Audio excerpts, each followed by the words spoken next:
Okay, picture this. November 14th, 1976, you're in the Las Vegas Hilton. 20,000 people just buzzing, completely captivated by Elvis Presley. Yeah, the king, he's just nailed. Burning love, the place is electric. Right. And he's shifting gears, about to launch into Hound Dog, and suddenly, out of nowhere, this loud, slurred voice just cuts right through everything. Elvis, you're nothing but a fake. Go ahead. Just like that. Chaos. Exactly, it shatters the whole vibe. And the guy's shouting. A construction worker named Bobby Big Mike Henderson. Drunk, aggressive. And apparently he wasn't just some random heckler. This was almost planned. So that's what we're diving into today. This isn't just, a story about a concert getting interrupted. It's way more than that. Oh, absolutely. It's about how this incredibly tense, potentially violent moment got turned completely on its head. Right, it became this legendary act of, compassion, really. And we want to unpack why this story still hits hard almost 50 years on. And maybe what it teaches us, what you can take away for dealing with tough situations, conflict in your own life. So let's set that scene properly. Vegas, 76. Elvis is huge. The energy in that room. Unbelievable. Pure adoration. 20,000 fans hang in on every word, every move. How does someone even pierce through that? And what was Big Mike's deal? Why Elvis? Well, Big Mike Henderson, he was 35, from Phoenix.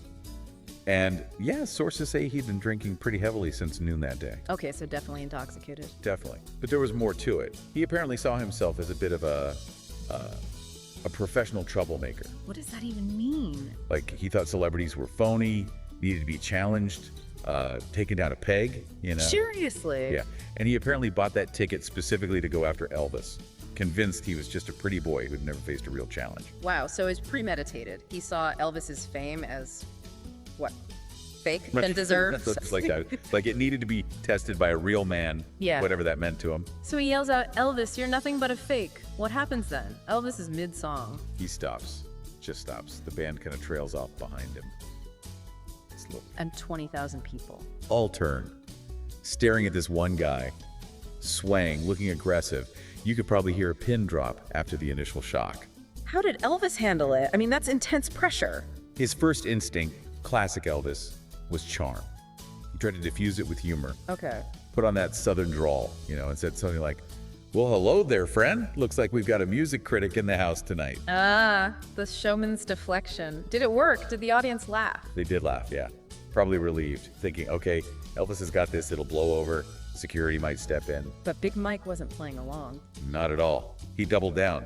"Don't call me buddy boy, I'm talking to you." Oof, boy, that's loaded. Right, and then, "You think you're so tough with your fancy clothes and your singing? Why don't you come down here and prove you're a real man?" Whoa. Okay, so this is escalating fast. The joke's over. Totally over. The air just thickened. Tension. You could feel it shift from amusement to something uncomfortable, dangerous, maybe. Security must have been moving in by then. They started to, yeah. But Elvis actually held up a hand. Stop them. Really? Why? He tried reason again, still calm, outwardly at least. Said something like, "Sir, you paid good money to be here tonight, same as everyone else. How about we all just enjoy the music?" Appealing to the crowd, You're trying to reestablish that shared purpose, but Mike wasn't there for the music? Nope. He went for the jugular. Yelled back, "I don't want to enjoy your music. I want to see if you're anything more than a mama's boy wiggling your hips for teenage girls." Oh, wow. The mama's boy line. That reportedly got to Elvis. It did. Sources say you could visibly see him react. His jaw tightened. That famous smile just vanished. And the crowd. They must have turned on Mike by then. Oh, yeah. Booing, shouting for security to get him out. It was getting ugly. The whole thing was right on the edge. So what does Elvis do? He's been insulted, challenged, his buttons pushed in front of thousands. This is where it gets legendary. Oh, no. Instead of calling security, instead of ignoring him, he does something completely unexpected. He drops his microphone, walks right to the front edge of the stage. Just walks over. Silence in the stadium. Dead silent. Yeah. Everyone holding their breath. 20,000 people thinking, is he going to jump down? Is there going to be a fight? He's taking control, but in a risky way. Totally. He looks straight at Big Mike. And his voice, amplified now by the stage mics he's near, cuts through that silence. What did he say? He basically repeated the challenge back at him. "You want to know if I'm a real man? You think I'm just a pretty boy who doesn't know how to stand up for himself?" He's engaging, leaning into it. Exactly. And then comes the shocker. He looks right at Mike and says, "Well, friend, I'll tell you what. Why don't you come up here and we settle it like gentlemen? He invited him onto the stage. Onto the stage. The crowd went nuts. Some cheering, some shouting, "No, Elvis, don't." I bet security was freaking out. Colonel Parker backstage probably was having a heart attack. Reports say he nearly did. But Elvis was insistent. He actually waved security off again. He doubled down. Yep, said, "Come on up here. You want to prove something? Let's prove it." Then added this crucial part. "But I'll tell you what, we're not going to fight like animals. We're going to settle this the way real men settle things." Okay, so he's setting terms, but what did that mean? Nobody knew yet. And Big Mike, fueled by booze and probably the attention, starts pushing through the crowd. Shouting. "You bet I will," that kind of stuff. Elvis just watched him come, told security again, "Let him come, let him get up here." Unbelievable. So Mike stumbles onto the stage. Chaos. Absolute chaos. And you have this incredible visual contrast, right? Elvis, cool and collected in his iconic white jumpsuit. Big Mike, sweaty, swaying, drunk, aggressive. Face to face. What happens next? Everyone's expecting. Punches, brace for a fight. Elvis gets close, speaks into his mic so everyone can hear. "All right, friend," he says. "You want to prove who the real man is here? I've got a proposition for you." Okay. Mike kind of slurs back. "Go ahead." And Elvis drops the bomb. The ultimate curveball. Elvis says, "We're going to have a singing contest, you and me, right here, right now. Winner takes all." A singing contest. A singing contest. No way. The crowd. Stunned silence for a beat. Then laughter, applause, relief maybe. The tension just poof, gone. Replaced by this bizarre, unexpected anticipation. That's genius. Utterly disarming. Turning aggression into performance art. Pretty much. He completely reframed the whole encounter. Took all the power out of the confrontation. But Mike didn't want to sing, right? He wanted to fight. Exactly. He protested. "I don't want to sing with you. I want to fight you." How did Elvis handle that? He smiled, asserted control, but gently. Said something like, "Well, that's too bad, because this is my stage. These are my people, and here we do things my way." My stage, my rules. Love it. And then he flips the challenge back again. "You want to prove you're tougher than me? Then prove you can do what I do. Sing." Wow. He called his bluff. Totally. He even got his guitarist, Charlie Hodge, who was apparently watching with his jaw on the floor, to bring Mike a microphone. Told the band to get ready. So Mike is stuck, spotlight on him, mic in hand. What does he do? He panics a bit, you can imagine. Suddenly, the aggressive drunk is looking lost and uncertain. Elvis asks him what he wants to sing. And Mike says, He blanked, apparently. The only song he could think of in his state was "My Way." oh, the irony. Singing My Way on Elvis's stage after trying to fight him. Right, and his performance. Well, it's about what you'd expect. Terrible. Pretty much. Off-key, forgot the words, stumbling around. Charlie Hodge actually had to sort of hold him up at one point. Okay, now the crowd must have booed him off the stage. That's the amazing part. They didn't. Instead of booing, they started cheering him on. Cheering for that performance. Yeah, shouting things like, "You can do it, keep going, sing it, Mike." It was incredible. Why? What shifted their perception? It was Elvis, I think. He stood right there beside Mike, clapping, encouraging him, whispering lyrics when Mike forgot them. He even put an arm around him. So Elvis's compassion was contagious. It seems like it. Ah. By showing Mike empathy, even in that moment, he transformed him in the crowd's eyes. He wasn't the villain anymore. He was just this vulnerable guy, trying and failing, but trying. And they gave him a standing ovation. They did. Not for the singing, obviously, but for the effort, the sheer human struggle of it all. That's powerful. Mike must have been floored. Completely astonished, by all accounts. The aggression just melted away. He was emotional. And Elvis wasn't done, was he? Not yet. He looked at Mike sincerely and said, "That was beautiful, Mike. That took real courage." Validating the effort, not the result. Exactly. And then he chooses a song. He's got the whole world in his hands. A simple gospel tune. Why that song? It's unifying, simple, positive. And he didn't just sing it at Mike. He insisted Mike sing with him. Gave him harmony parts.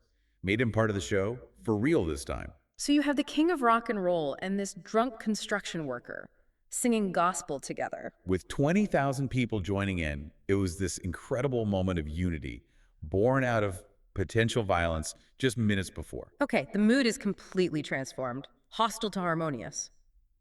But there was still a deeper layer to uncover, wasn't there? Yes. After that song, the performance part was kind of over. Elvis turned to Mike, really looked at him, and asked this crucial question. What was it? He asked, with real warmth, Mike, I want to ask you something. What made you so angry tonight? What's really bothering you? Cutting right to the heart of it. Beyond the booze, beyond the bravado. And that question, asked with genuine concern, just broke Mike. Right there, center stage, in front of all those people. He started to cry. Wow. He confessed. He did. Said, I lost my job last month. My wife left me. I just wanted someone to pay attention. I wanted to matter. Oh, man. The whole stadium must have gone silent. Stone cold silent. All that anger, all that aggression. It was covering up deep pain and loneliness. A cry for help, really. It makes you think, doesn't it? How often is anger just pain turned outwards? Absolutely. And Elvis's response then was just peak humanity. What did he do? He put his arm around Mike again, called him brother, said, brother, you matter to me, and you matter to every single person in this room. Directly countering that feeling of invisibility Mike had. Yes. And he added, we all have times when we feel lost and angry, but you don't have to tear other people down to build yourself up. Powerful words. But did he leave it at that? No, he backed it up with action. Right then and there, he announced to the crowd that he would personally help Mike find a job in Vegas. Seriously, publicly. Publicly. Asked if there were any construction company owners in the audience, told them to talk to his team after the show. That's incredible. And he told the audience why. Because that's what we do for each other, he said. We help, we don't tear down, we build up. He modeled the behavior he was preaching. So what happened to Mike? Did this actually lead anywhere? It really did. Mike stayed side stage for the rest of the concert, sometimes singing along. Afterwards, 3 different construction bosses came forward. Wow, 3 job offers. Yep. He took one, moved to Vegas, and worked that job for 15 years until he retired. Amazing. He credited Elvis with saving his life, didn't he? He absolutely did. Said Elvis helped him find his dignity again, turned the worst night of his life into the start of a better one. It's a concrete example of how one act of compassion genuinely changed someone's entire path. And the story itself took on a life of its own, right? Became this legendary thing. Oh, definitely. It spread through the music world and beyond. Other performers took note. Like who? Don Rickles, the comedian known for his insult humor, even commented on it. Said Elvis turned an enemy into a friend in front of 20,000 people. That's not just good showmanship. That's good humanity. High praise from Rickles. Did it affect Elvis himself? It seems like it reinforced something in him. He mentioned later feeling a responsibility, realizing that when people came to his shows, he had a chance, even a brief one, to make their life a little better. And people can actually hear this happen. There are recordings. Bootleg recordings exist, yeah. And collectors treasure them, not just for the music, but for hearing this whole thing unfold. Elvis historian Jerry Osborne called it a masterclass in human decency. You hear him choose understanding over judgment. And it even influenced people outside of entertainment. That's right. Civil rights leader Jesse Jackson apparently used it as an example in speeches about nonviolent conflict resolution. Wow. What was his take? He framed it as defeating enemies by loving them until they become friends. That core idea of transformation through empathy. So it's taught in courses now, cited by therapists. Yeah, it's become a case study in de-escalation, in finding the human connection underneath the conflict. And Big Mike himself, before he passed away in 2003, confirmed it all in interviews. It genuinely was a turning point. So wrapping this up, this whole deep dive into Elvis and Big Mike, what's the real takeaway for us, for you listening? Well, it just vividly shows how Elvis, faced with pure aggression, made a different choice. Not fight or flight, but curiosity, compassion, creativity. Yeah, he didn't just react, he reshaped the situation. Turned a fight into a lesson, hostility into healing, literally turned an enemy into a friend. And the core lesson, maybe, is looking for the why behind the what's. Elvis could have just seen a drunk heckler, but he somehow sensed or chose to look for the suffering underneath. He could have humiliated him easily, had him thrown out. Power move. Right. But instead, he chose to see the person, Mike's humanity, to offer help, not condemnation.